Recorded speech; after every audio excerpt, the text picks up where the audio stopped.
والصلاة والسلام على من لا نبي بعده أما بعد أعوذ بالله من الشيطان الرجيم بسم الله الرحمن الرحيم إن الصلاة تنهى عن الفحشاء والمنكر صدق الله العظيم اللهم صل على سيدنا ومولانا محمد وعلى آل سيدنا ومولانا محمد وبارك وسلم ثم صل عليه. معزز سامعین، انتہائی خوشی کی بات ہے یہاں فہم دین کورس سے وہ کورس کروایا گیا جس کی بڑی اہمیت اور ضرورت عوام کو تھی. عوام کو اس فہم دین میں سیراب کیا گیا. آس پاس علماء کے لیے محفلیں تو رکھتی ہیں، طلباء کے لیے مجالس قائم ہوتی ہیں، لیکن عوام الناس کے لیے بہت کم ہے کہ اس طرح کی مجالس کہ جس میں قرآن پاک کے ضروری مقامات اور اہم احادیث، دعائیں، اس کے علاوہ اور بھی دین کی ضروری چیزیں یاد کروائی جائیں. آپ بیان سننے کے لیے آتے ہیں، جمعہ پڑھنے کے لیے آتے ہیں، سن کے چلے جاتے ہیں، لیکن چیز کو یاد کروانا یہ ایک الگ چیز ہے. اللہ کریم سیکھنے والوں کو جزا عطا فرمائے اور جنہوں نے سکھایا ہے اللہ تعالیٰ ان کو بھی اعلیٰ فضلہ نصیب فرمائے. اور اللہ کریم ہمارے اس توحید و سنت کے مرکز کو اسی طرح قیامت تک آباد رکھے. عزیز دوستوں، عزیز بھائیوں، یہ جو تم نے علم دین سیکھا، اس کے متعدد فوائد آپ کو زندگی میں نظر آئیں گے، محسوس کریں گے. سب سے بڑا فائدہ یہ ہے کہ آپ قرآن و سنت سے اپنے اعمال اور عقائد کو درست کریں گے. جو آپ نے سیکھا عقائد کے حوالے سے، اعمال کے حوالے سے، آپ کی نماز، آپ کے روزہ اور دیگر اعمال اللہ تعالیٰ قرآن و سنت کے موافق بنائیں گے. نبی اکرم صلی اللہ تعالیٰ علیہ وسلم، حدیث بخاری ہے، آپ جب فہم دین کورس عوام کے سامنے، صحابہ کے سامنے رکھتے تھے تو آپ کا انداز باقی واعظ اور باقی بیانات سے بالکل الگ تھلگ ہوتا تھا. مثلا بخاری کی روایت ہے، آپ نے ساری نماز منبر کی آخری سیڑھی پر چڑھ کے پڑھائی. جب یہ منبر تیار ہو کر مسجد نبوی میں رکھا گیا تو آپ علیہ السلام نے آخری سیڑھی پہ چڑھ کے نماز پڑھائی. آپ باقی ارکان صلات کے وہاں ادا کرتے اور سجدہ، قعود آپ اسی طرح پیچھے تشریف لاتے اور جگہ زمین پر آ کر ادا کرتے.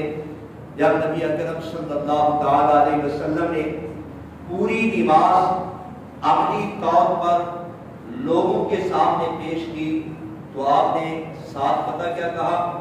انما صنعت ھذا، میں نے یہ کام اس وجہ سے کیا لتعلموا صلاتی، تاکہ تم لوگ میری نماز کو جان جاؤ، میری نماز کی حرکات کو سمجھ لو. اور آپ احادیث میں جائیں، مسلم شریف کی روایت ہے، حضرت ابو موسیٰ اشعری رضی اللہ تعالی عنہ ایک دفعہ فہم دین کورس عوام کے سامنے پیش کرنا چاہتے تھے. عملی طور پر مجمع لگایا، عوام کو اور پبلک کو اکٹھا کیا اور اکٹھا کر کے اپنی گفتگو کا آغاز اور شروعات کرتے ہوئے فرمایا، لوگوں میں تمہیں وہ باتیں سکھانا چاہ رہا ہوں جو رسول اللہ نے ہمیں سکھلائی تھی، اور میں تمہیں نماز پڑھ کر دکھانا چاہ رہا ہوں جس طرح رسول اللہ نے نماز پڑھ کے ہمیں دکھلائی. آپ نے اپنی گفتگو کا آغاز اور شروعات یہیں سے کیا۔ یہ صحابہ بھی اس طرح کی محفلیں اور مجالس قائم کیا کرتے تھے۔ حدیث بخاری ہے، کچھ لوگوں نے حضرت عبداللہ ابن مسعود رضی اللہ تعالی عنہ سے کہا کہ حضرت آپ ہمارے لیے کوئی واعظ اور فہم دین کورس اس کا سلسلہ جاری کریں، آپ بلا ناگاہ ہر روز ہمیں باب و نصیحت کے لیے مجلس قائم کریں۔ حضرت عبداللہ ابن مسعود نے فرمایا میں ہر روز مجلس قائم نہیں کروں گا، کہیں تم اگتا نہ جاؤ، اور ساتھ یہ فرمایا میں تمہیں اسی طرح دین سمجھاؤں گا، تمہاری مجالس اور محفلیں قائم کروں گا جس طرح ہمارے لیے رسول اللہ صلی اللہ تعالی علیہ وسلم قائم کیا کرتے تھے۔ خواتین نے کہا، یہ بھی بخاری کی روایت ہے، اے حبیب کائنات، مرد عوام لوگ دین سمجھ آتے ہیں، لہذا ہم خواتین گھر میں رہ جاتی ہیں، آپ ہمارے لیے بھی فہم دین کورس چلائیے تاکہ ہم بھی دین کے مسائل کو سیکھیں، ہم بھی دین کے معاملات کو جانیں۔ نبی اکرم صلی اللہ تعالی علیہ وسلم سے انہوں نے درخواست کی، پیارے پیغمبر سے انہوں نے یہ بات کہی کہ ہمیں بھی دین سمجھائیے، بلکہ میں یہ سمجھتا ہوں کہ مسجد نبوی میں جو خواتین فجر کی نماز پڑھنے کے لیے تشریف لاتی تھیں، اور حضرت امام بخاری رحمۃ اللہ تعالی علیہ بخاری نے باقاعدہ باب قائم کر کے احادیث لائے اور جس میں یہ واضح کیا کہ عورتوں کو مسجد میں نماز پڑھنے سے منع نہ کرو، اگر وہ تم سے اجازت لیں مسجد میں ہم نے نماز پڑھنی ہے، آپ نے فرمایا کہ بھائی تم کو اجازت دے دیا کرو، منع نہ کیا کرو۔ آپ مسجد نبوی پیارے پیغمبر کے زمانہ میں 9 مسجدیں تھی مدینہ طیبہ میں، لیکن عورتوں کی آمد و رفت جو ہوتی تھی نماز کے لیے یہ صرف مسجد نبوی میں ہوا کرتی تھی، باقی مساجد میں خواتین نہیں جایا کرتی تھی۔ مسجد نبوی میں عورتوں کا آنا اس کی 2 بنیادی وجہ تھی، ایک پیارے نبی کی زیارت اور دوسرا یہ مقصد تھا کہ دین آ رہا ہے، اسلام اتر رہا ہے اور قرآن پاک کی آیات آ رہی ہیں، دین کے مسائل ابھی ٹھہر رہے ہیں۔ پیارے پیغمبر کی عادت پاک تھی فجر کی نماز کے بعد سلام پھیرنے کے بعد دین کی باتیں سمجھانا شروع کر دینا، پھر خواتین وہ دین کی باتیں سیکھا کرتی تھی۔ تو میرے عزیز بھائیوں، یہ جو دینی کورس چلتے ہیں اگرچہ رواج بہت کم ہو چکا ہے، لیکن اصل سنت طریقہ یہ ہے عوام کو لوگوں کو اکٹھا کر کے اور عوام خواتین کو الگ اکٹھا کر کے ان کو دین کے مسائل سمجھانا، دین کی باتیں معلومات دینا، یہی ہے فہم دین۔ اللہ تعالیٰ کا لاکھ لاکھ شکر ہے کہ آپ کے اس شہر میں قلعہ دیدار شریف میں حضرت قاضی صاحب نے اپنی سرپرستی میں اس دین فہم دین کورس کا آغاز کیا ہے۔ اللہ کرے سارے لوگ یہاں کے رہنے والے اس سے فائدہ اٹھائیں اور آئندہ جب مساجد میں یہ مجالس قائم ہو آپ زیادہ سے زیادہ اس میں شامل ہوں تاکہ ہمارے عقائد اور ہمارے اعمال قرآن و سنت کے مطابق ہو جائے۔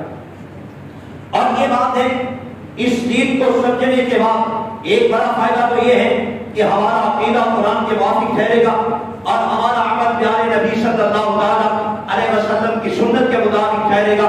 اور دوسرا بڑا فائدہ یہ ہے میرے عزیز بھائیوں، اس بات کو ذرا توجہ کے ساتھ سمجھیے کہ یہ جن احباب نے، جن بزرگوں نے اور جن نوجوانوں نے اس کے لیے ٹائم نکالا اور انہوں نے حالانکہ کاروبار کے لیے ان کے پاس بھی مراکز تھے اور وہ بھی اپنا پیٹ اور جگر رکھتے ہیں، وہ بھی گھر بار مکان بیوی بچے رکھتے ہیں، چاہتے تو وہ بھی ان میں شامل ہوتے، لیکن انہوں نے اپنی فرصت کو اور اپنے اس فارغ ٹائم کو غنیمت جانا۔ اور یہ اصول کی بات ہے جو بندہ اپنا فارغ ٹائم، دیکھیے کوئی مشکل آ جائے، پریشانی آ جائے، مصیبت آ جائے، ہر بندے کی زبان پہ اللہ تعالیٰ جاری ہوتا ہے، اپنے رب کے قریب آتا ہے، اللہ تعالیٰ کو پکارتا ہے، لیکن اصل بات یہ ہے کہ جب بندے کے پاس فرصت ہو، بندے کے پاس ٹائم بھی ہو اور اس میں لالچ بھی موجود ہو، ایسے ٹائم پر اپنے رب کو جب یاد کرے گا، اپنے رب کے دین کو سمجھے گا، یہ اصول کی بات ہے۔ جب آپ پہ مشکلات آئیں گی، پریشانیاں آئیں گی، تکلیف اور مصائب آئیں گی، اگر آپ نے فرصت کے زمانے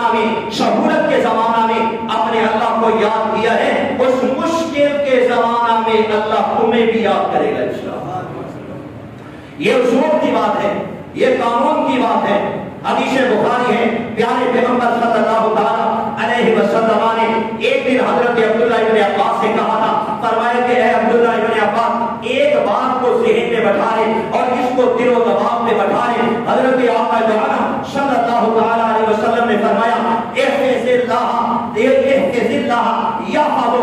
اے عبداللہ ابن عباس اگر تو اللہ کی حفاظت کرے گا اللہ تیری حفاظت کرے گا۔ فرمایا احفظ اللہ تجدہ تجاہک، اگر تو اللہ کے دین کی خدمت کرے گا، اگر اللہ تعالیٰ کے دین کی حفاظت کرے گا، ہر وقت ہر مشکل میں تو اپنے سامنے اپنے اللہ کو پائے گا۔ اور پھر فرمایا کہ اے عبداللہ ابن مسعود، اے عبداللہ ابن عباس اگر تو اللہ تعالیٰ کو یاد کرے گا پھر رفوا، جب تیرے اندر سہولت ہے اور تیرے اندر فرصت ہے، اگر ایسے موقع پہ اپنے رب کو یاد کرے گا تو پیارے پیغمبر علیہ السلام نے فرمایا کہ اللہ تعالیٰ فی شدت، جب شدت آئے گی، بیماری آئے گی، تکلیف آئے گی، مصیبت آئے گی، درد آئے گی اور تو مشکلات میں پھنس جائے گا، فرمایا کہ عبداللہ فرصت کے زمانہ میں اپنے رب کو یاد کرنا، فرصت کے زمانہ میں اپنے رب کے دین کی خدمت کرنا، اس کو یاد کرنا سیکھنا۔ جب تجھ پر شدت آئے گی، سختی آئے گی، کوئی پریشانی آئے گی، اللہ تعالیٰ تجھے اس موقع پہ یاد کرے گا۔ یہ بڑی بات ہے، یہ موقع پر موقع آپ دیکھیں گے دین کی خدمت کے ساتھ اللہ تعالیٰ مشکلات میں ہماری رہبری فرمائیں گے اور ہمارے لیے دستگیری فرمائیں گے۔ آپ اس مضمون کو قرآن پاک سے بھی لے سکتے ہیں۔ جس وقت فرعون کا شباب کا زمانہ تھا اور وہ ملک مصر کا بادشاہ تھا اور وہ خدائی کے دعوے کر رہا تھا اور وہ آوازیں کس رہا تھا، نادى فرعون في قومه قال يا قوم أليس لي ملك مصر وهذه الأنهار تجري من تحتي۔ کہنے لگا اپنی عوام کو، قوم کو، اپنے باشندوں کو، اپنے ماتحتوں کو آواز دے کر کہنے لگا یہ مصر بھی میرا ہے، یہ ملک بھی میرا ہے، یہ بادشاہی بھی میری ہے اور یہ جتنی نہریں تمہیں نظر آ رہی ہیں یہ نہریں ساری میری ماتحتی میں چل رہی ہیں۔ اس وقت وہ بڑا فخرہ تھا اور فخر کیا کرتا تھا اپنی بادشاہی پر اور اپنے عزت پر اور اپنی سلطنت پر، لیکن جب فرصت تھی اس نے اپنے اللہ کو یاد نہ کیا۔ لیکن جب اس پر شدت آئی، سختی آئی، پریشانی آئی، قرآن پاک نے کہا حتی ادرکہ الغرق، جب اس میں غرق آیا اور وہ دریا میں پھنس گیا اور اس دریا کی موجوں میں پھنس گیا، کہہ رہا تھا اب شدت ہے، اب سختی ہے، اب اس پر پریشانی آئی ہے، کہتا آمنت باللہ، اے اللہ لا الہ الا اللہ، اے اللہ میں ایمان لاتا ہوں تیرے سوا کوئی الہ نہیں ہے، تیرے سوا کوئی معبود نہیں ہے، لا الہ الا، اے اللہ کوئی برحق الہ ہے، بنی اسرائیل کا برحق اللہ کوئی ہے، اے اللہ جس پر بنی اسرائیل ایمان لائے میں بھی لاتا ہوں، انا من المسلمین، میں مسلمان ہوتا ہوں۔ لیکن میرا بھائی رب کائنات نے جواب میں کیا کہا،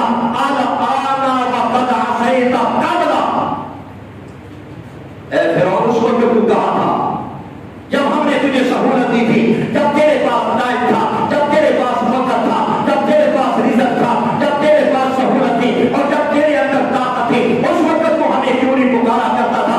آج آیا مشکل کے زمانہ میں اور ہمیں اگر آوازیں دے رہا ہے، آج آیا وقت ایسے کا قابل، پہلی زمانے کی تیری ترتیب ہمارے سامنے ہے اور جس نے فرصت کے زمانہ میں ٹائم نکال کر اپنے اللہ کے دین کی مدد کی ہے، اپنے رب تعالیٰ کو یاد کیا ہے، جب مشکل آئے گی تو اللہ بھی اس کو ضرور یاد کرے گا۔ یہ رسول کی بات ہے۔ آئیے قرآن کے ایک اور مقام میں آپ کے سامنے پڑھاؤں۔ نبی تو ہر زمانے میں ہر حال میں اپنے اللہ کی یاد میں رہتا ہے۔ نبی اکرم علیہ السلام کے بارے میں آتا ہے آپ ہر حال میں اپنے اللہ کی تعریف کیا کرتے تھے، کوئی لمحہ ایسا نہیں تھا جس میں رب العالمین کی تعریفات میں مگن نہ رہتے، ہر وقت رب تعالیٰ کی تعریفوں میں مصروف رہتے۔ انبیاء کی شان یہ ہوتی ہے، انبیاء کا مقام یہ ہوتا ہے، انبیاء کا رتبہ یہ ہوتا ہے، لیکن ایک اللہ کا پیغمبر ہے، قرآن مقدس نے ذکر کیا ہے کہ وہ بھاگا ہے اور بھاگا ہوا ایک کشتی میں جا کے بیٹھتا ہے اور کشتی کھپر میں پھنس جاتی ہے اور کشتی سے وہ نیچے آتا ہے اور سیدھا مچھلی کے پیٹ میں چلا جاتا ہے اور مچھلی کے پیٹ میں جا کر آواز دیتا ہے لا الہ الا انت سبحانک انی کنت من الظالمین۔ تو جانتے ہو جواب کیا ہے؟ فاستجاب لہ، یونس نے آواز دی، ہم نے قبول کر لی اور ہم نے کہا فاستجبنا له فنجیناہ من الغم۔ اے میرا پیغمبر یونس، انداز یہی سمجھ میں آتا ہے کہ جب پہلا زمانہ تجھ میں آیا ہے تو ہمارے دین کی خدمت میں رہتا تھا، تو ہماری یادوں میں رہتا تھا۔ آج تجھ پہ مشکل آ گئی ہے، پریشانی آ گئی ہے اور تو مچھلی کے پیٹ میں بیٹھا ہوا ہے اور تجھے کوئی نہیں دیکھ رہا سوائے میں رب العالمین کے، اور وہاں بیٹھ کر بھی تو کہتا ہے لا الہ الا انت لفظ آیا نجینا۔ اے میرا پیغمبر، آج غم آیا ہے، ہم اللہ ہے تجھے یاد کرنے والے، آج ہم تجھے نجات دیتے ہیں۔ حضرت علامہ ابن قیم رحمۃ اللہ تعالی نے، ان کی ایک کتاب ہے، اس کتاب میں انہوں نے ایک واقعہ لکھا ہے، الجواب الکافی لمن سأل عن داء الشافی، یہ کتاب کا نام ہے۔ علامہ ابن قیم رحمۃ اللہ تعالی ایک رجل صالح کا تذکرہ کرتا ہے، کہتا ہے ایک بندہ تھا، نیک تھا، شب زندہ دار تھا، اللہ اللہ کرنے والا تھا، نمازیں پڑھنے والا تھا، دین کو یاد کرنے والا تھا، دین کو سمجھنے والا تھا، ہر وقت رب العالمین کی تعریفوں میں مگن تھا۔ روزہ آیا، روزہ رکھا، نماز آئی، نماز پڑھی، تراویح آئی، تراویح پڑھ لی، تلاوت آئی، تلاوت کر لی، ذکر آیا تو ذکر کر لیا۔ حضرت علامہ ابن قیم فرماتے ہیں وہ تجارت کے ایک سفر پہ جا رہا تھا، راستے میں ایک مقام آیا اور اس نے مدد مانگی، اس کی سواری مر گئی یا کچھ اور مسئلہ پیش آیا۔ ایک آدمی جا رہا ہے گھوڑے پر، اس کو کہتا ہے یار مجھے بھی اپنے ساتھ لے جاؤ، ایک منزل پہ جا کے مجھے کھڑا کر دینا، فلانے چوک پہ جا کر مجھے اتار دینا۔ تھا وہ بندہ ڈاکو، تھا وہ چور، اور وہ اس قسم کے انسان کی تلاش میں تھا۔ اس نے اس بندے کو اپنے ساتھ بٹھایا، سنسان جگہ پہ لے گیا، جنگل میں لے گیا اور ایسے مقام پہ لے گیا جہاں کوئی ظاہراً بندہ نظر نہیں آتا تھا، اور وہاں جا کر کہتا ہے اے دفعہ آن کا دے سارا مال، جتنا مال تیرے پاس ہے دے، لأقتلنک، میں تجھ سے مال بھی لوں گا اور میں تجھے قتل بھی کروں گا۔ اس کو کہتا ہے پیسے دے، سارا مال دے۔ اب وہ بیچارہ پتا کیا کہتا ہے، کہتا ہے انتا خذو انا من مال و تجارت، میرا مال بھی لے لے، تجارت بھی لے لے، یہ جو کچھ ہے سب کچھ لے لے، صرف یہ ایک کپڑا رہنے دے اور مجھے قتل نہ کر، تب رکنی مجھے چھوڑ دے۔ دیکھ میں نے تیرا کچھ نہیں بگاڑا، تجھے مال سے محبت ہے، میں مال تجھے دیتا ہوں، اور تجھے تجارت سے پیار ہے تو میں تجارت تجھے دیتا ہوں، لیکن مجھے چھوڑ دے۔ وہ کہتے نہیں لأقتلنک، میں تجھے قتل کروں گا، میں تجھے ماروں گا، اگر میں تجھے چھوڑوں میرا کام ہو جائے گا۔ وہ مارنے پہ تلا ہوا ہے۔ علامہ ابن قیم رحمۃ اللہ تعالی نے جب یہ واقعہ شروع کیا، کہتے ہیں الرجل الصالح، بندہ نیک تھا، بندہ اچھا تھا اور بندہ اللہ والا تھا، اللہ کی دین کی خدمت کرنے والا تھا، لیکن وہ پھنس گیا، مشکل وقت میں آ کر پھنس گیا۔ کہنے لگا یار ایسے کر، اگر تو نے مجھے مار نہیں ہے مجھے 2 رکعت نماز پڑھنے کا موقع دے۔ اس نے کہا ٹھیک ہے، جاؤ 2 رکعت نماز پڑھ لو۔ اب وہ سجدے میں گیا، اللہ نے اس کی زبان پہ ایک آیت جاری کر دی، اب میں یجیب المضطر اذا دعاہ، جب مجبور ہو جائیں اللہ کو پکارے، اس کی پکار کو کون پہنچتا ہے؟ اور وہ کون پہنچتا ہے؟ ہر مشکل کو حل کرنے والا کون ہے؟ ہر پریشانی کو دور کرنے والا کون ہے؟ اب میں یجیب المضطر، کہنے لگا یا میں یجیب المضطر اذا دعاہ، آجے بنی اے اللہ یہ دریا، یہ جنگل ہے، یہ شمشان وادی ہے، یہ مشکل حالات ہیں، کوئی میرے ساتھ نہیں ہے سوائے تیرے ایک اللہ کی ذات کے۔ اے رب کائنات، میں نے جب بھی فرصت آئی ہے، یہ نہیں کہ میں مشکل وقت میں تجھے بلا رہا ہوں، اللہ جب مجھ پر فرصت آئی، جب میرے پاس ٹائم تھا، میرے بیوی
اچھا مجھے یہ بتائیے سب سے مشکل وقت کون سا؟ یہ تو مشکل ہے نا، بیماری آ جانا مشکل ہے، تکلیف آ جانا مشکل، باپ کا فوت ہو جانا مشکل، بیٹے کا فوت ہو جانا مشکل، گھر کا گر جانا مشکل، کاروبار ختم ہو جانا، یہ ساری مشکلات ہیں۔ فاتح اکبر کس کو کہا گیا؟ عذاب اکبر، یوم اکبر سب سے مشکل وقت ہے قیامت کا۔ قیامت کا دن یہ سب سے مشکل دن ہے۔ سارے ننگے، مرد و خواتین، کسی کے کپڑے کوئی نہیں، جسم سب کے خالی، نفسا نفسی کا عالم، پریشانی، زمین تانبے کی طرح تپ رہی ہوگی اور وہاں کا سورج سوا نیزے کے مسافر پہ ہوگا۔ حدیث ترمذی میں 1 میل کا لفظ آیا ہے اور راوی کہتا ہے اس میل سے وہ مسافر ہو یا اس میل سے مراد وہ ہو جو سرمے دانی میں سرمجو ہوتا ہے، سر کے اوپر سورج ہے، وقت مشکل ہے، اور یہاں تک ہمارے ہی جسموں سے نکلنے والا پسینہ پیارے پیغمبر صلی اللہ علیہ وسلم نے فرمایا اسی میں لوگ غرق ہو رہے ہوں گے، اسی میں ڈوب رہے ہوں گے، کوئی کسی کا سہارا نہیں ہوگا۔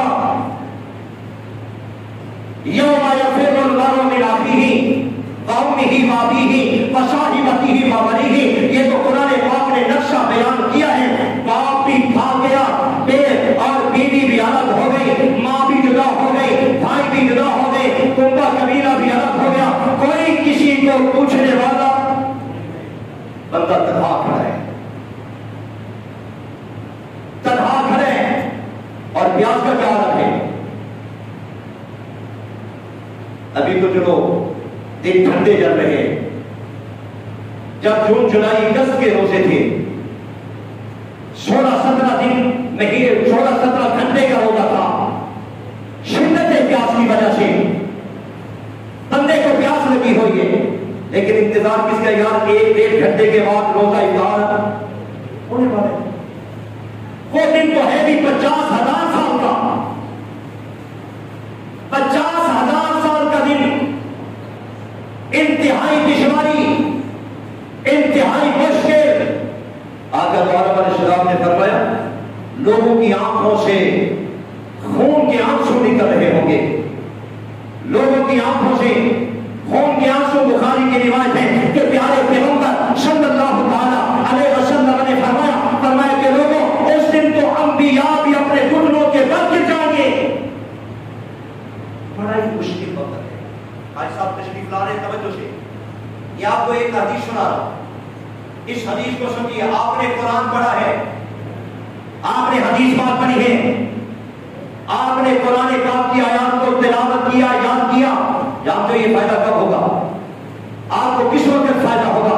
دنیا میں فائدہ ہوگا، آپ کا عقیدہ ٹھیک ہو گیا، قرآن پر مکمل اعتماد آ گیا، آپ نے حدیث پاک پڑھی، آپ کے عمل پر آپ کو اعتماد ہو گیا کہ یار ہمارا عمل پیارے نبی کی سنت کے مطابق ہے۔ لیکن اس قرآن پاک کے پڑھنے کا فائدہ اصل اس دن ہوگا کہ آج تم نے دنیا میں اس قرآن پاک کو پڑھا ہے، اور قیامت کے دن اللہ تعالیٰ تمہیں کتنا فائدہ دیں گے۔ حضرت معاذ بن جبل فرماتے ہیں، کنز العمال میں یہ روایت ہے اور تفسیر السالبی میں بھی یہ روایت موجود ہے، انہوں نے سند صحیحہ کے ساتھ اس حدیث کو ذکر کیا ہے۔ حضرت معاذ بن جبل فرماتے ہیں رضی اللہ تعالیٰ عنہ، کہتے ہیں میں پیارے پیغمبر کے ساتھ سفر پر تھا اور آپ بھی جا رہے تھے، میں بھی آپ کے ساتھ تھا، میرے دل میں بات آئی، میں نے کہا کہ پیارے پیغمبر جی حدیثنی کی حدیث ہے، اللہ کے پاک پیغمبر ایک بات بیان کیجیے منتفع بھی، کہ جس میں نفع ہی نفع ہو، جس میں فائدہ ہی فائدہ ہو، اور جس میں بھلائی بھلا ہو، جس میں خیر ہی خیر ہو۔ اے حبیب کائنات، اللہ مجھے دنیا میں بھی فائدہ دے اور آخرت میں بھی فائدہ دے۔ فرمایا کہ حدیثنی کی حدیث منتفع، ایک فائدہ بخش بات بیان کرے اے اللہ کے پاک پیغمبر۔ حضرت معاذ نے سوال کیا، یا رسول اللہ ایک کام کی بات کر دنیا میں بھی فائدہ دے اور آخرت میں بھی، تو جانتے ہیں کیا جواب ہے؟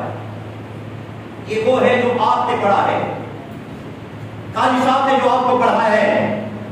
پیارے نبی نے فرمایا توجہ سے، آقا عالم صلی اللہ علیہ وسلم نے ارشاد فرمایا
تم اس کو یاد کر، وہاں وہ تجھے یاد کرے گا۔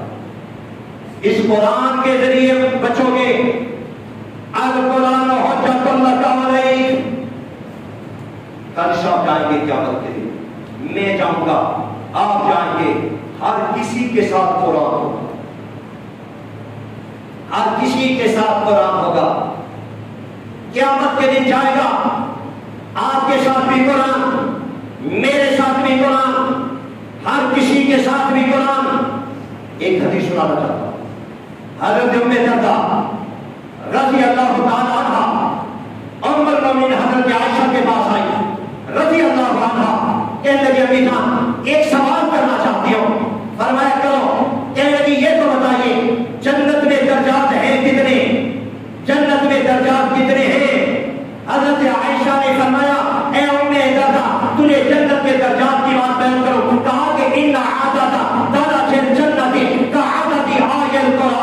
فرمایا کہ ام درداء جتنی قرآن پاک کی آیات ہیں جنت کے اتنے ہی درجات ہیں، اور دنیا جنت کو تلاش کرے گی اور یہ قرآن پاک قرآن والے کو تلاش کر کے جنت میں لے جائے گا۔ یہ بڑے شرف کی بات ہے۔ اس وجہ سے آئندہ جب اس طرح کی مجلس ہو، یہ جو ہماری نا تقریر آپ نے سنی، آپ نے کی، آپ بھی چلے گئے، میں کچھ مفہوم دماغ میں رہ گیا۔ اصل جو اللہ صاحب فرما رہے تھے کہ ہم نے آیات قرآنیہ یاد کروائی، ہم نے احادیث یاد کروائی، پیارے پیغمبر کی بات یاد کروائی، قرآن مقدس کی آیات زبانی یاد کروائی، دعائیں یاد کروائی۔ ایک ایک دعا کا بڑا درجہ ہے۔ حدیث بخاری ہے یہ جو تم اذان کے بعد دعا پڑھتے ہو اللہم رب هذه الدعوة التامة، یہ جو دعا پڑھتے ہو پیارے پیغمبر صلی اللہ علیہ وسلم نے فرمایا کہ یہ دعا پڑھے گا میں محمد کریم کے اوپر جنت میں لے جانا واجب ہو جائے گا، میں اس کو اپنے ساتھ جنت میں لے جاؤں گا۔ قرآن بھی آ رہا، پیارے نبی کی حدیث بھی آ رہا۔ آپ بڑے اچھے، جب بھی کوئی اس طرح کا موقع ہے اپنے دوستوں کو لاؤ، اپنے بھائیوں کو لاؤ، اور یہ حقیقت ہے ہم مولوی لوگ ہیں، طلبا ہیں، ہم حدیث پڑھاتے ہیں، وہ ہم سے پڑھتے ہیں، ہم قرآن کی تفسیر پڑھاتے ہیں،